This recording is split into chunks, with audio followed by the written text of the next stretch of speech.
Hi, today I'm here to discuss my friend Mary. She was a light from the day she was born, but she was the second child of Edward and Sue.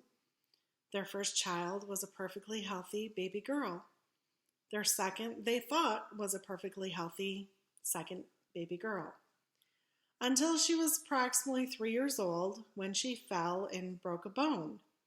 Her dad was an x ray technician at the local hospital, so he grabbed her up and took her to the hospital, where they discovered that her bones were the size of a pencil. And he kind of thought that wasn't right, so he ended up making an appointment to go to the local Shriners Hospital, which was in Erie, Pennsylvania. And from there, they discovered that Mary had a very rare disease.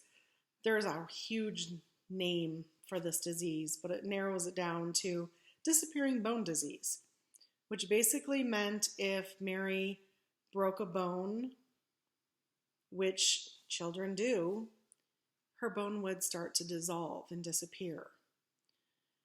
So from an early age, she had to wear the old-fashioned metal braces that you would see back in the 70s. And it was very rare. Nobody knew what would happen, but she went on. The doctors told her parents she would never be able to walk. She'd never be able to do a lot of things that she ended up proving them wrong in doing. So when she was younger, the metal braces were fine, but as she grew and got taller, her legs got a little bit longer, and of course she gained weight. More times than I can count, she would be walking and her brace would break because all they were was about that wide piece of metal going down on both sides, attaching to the little tiny shoes that are on the bottom. So the weight, it just couldn't handle. The metal couldn't handle it. So then we went on and she decided to talk to the doctors about alternatives of what would happen. She ended up having leg surgery, which they ended up forcing her legs straight, and they would put it sounds horrible, they put a metal rod straight from her hip down to hold her bone straight. She had that in her leg until more of her legs start to dissolve, and she ended up having to have that, believe it or not, pulled out of her leg on both sides. Through the years, we became best friends from the 4th grade until the day she passed away. We were the best of friends. And it is a little emotional and hard for me to talk about her, but she was an inspiration to everybody that knew her. She was a light that shined. And like I said, they told her she would never walk. She said, "Yes, I will." And she did. Even when she ended up having to have not one, but both legs amputated at about the knee, she got artificial legs on both sides and continued to walk. Sometimes faster than me, and I would have to play catch up. She ended up having to have one of her arms partially amputated. She taught herself how to type using a pencil, sticking it in her mouth, and she could still type faster than me. And she did walk across the gymnasium to get her diploma when we graduated high school, which nobody thought she would do. So shortly after graduation, she decided that we were going to go to Boston. And around that time is when the music group New Kids on the Block started. And she decided we were going to go to Boston and we were going to meet the New Kids on the Block and we were going to be friends with them. There's not a chance, first of all, we would ever travel to Boston. Second of all, that we're never going to just happen to go to Boston and meet them. We went to Boston and we met them. There was nothing that you could tell her she couldn't do. We met all of the guys from New Kids on the Block except for one. She kind of bumped into him at one point in time, but never really met him. We became friends with some of the guys from the group Marky Mark and the Funky Bunch.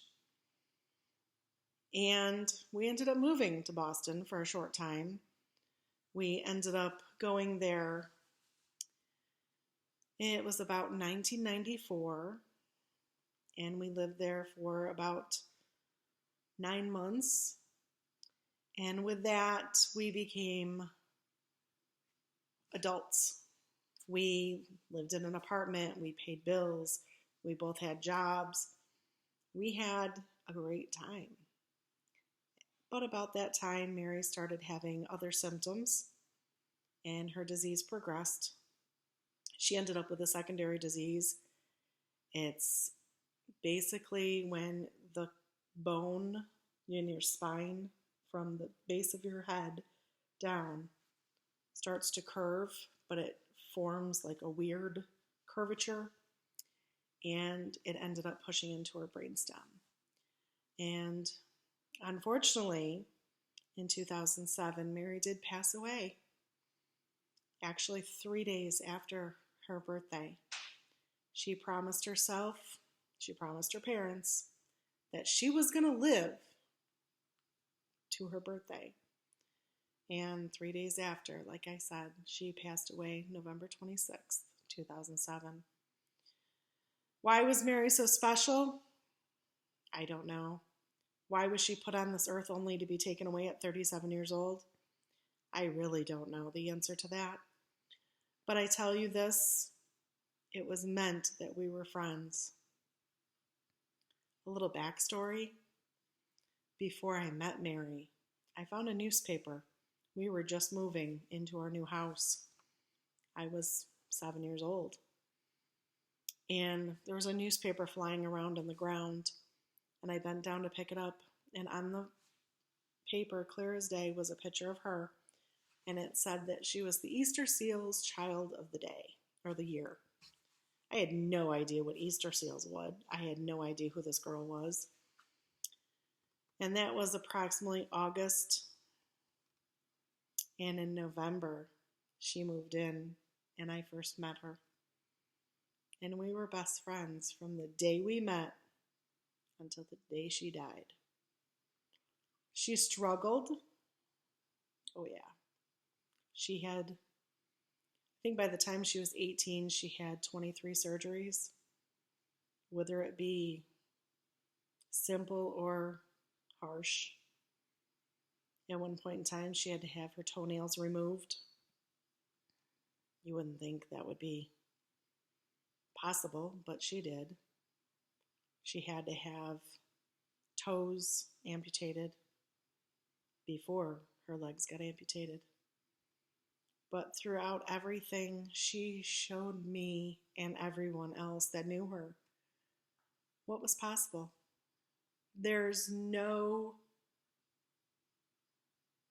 word that could describe the strength, the determination, and the power that that young lady gave to everyone that knew her. There's not a person that ever met her that could say that they didn't like her. And to this day, people still talk about how wonderful she was. So with that, in conclusion, I will say that not only was she my best friend, she was like my sister. She was, in a lot of ways, like my mother because she kind of kept me on the straight and narrow. She was an angel that God let come down here and help make me the person I am. Because I think if I hadn't have met her, I wouldn't be the person I am today. And everybody tells me that I'm kind and loving, and I don't think I would be who I am if not for Mary. Thank you.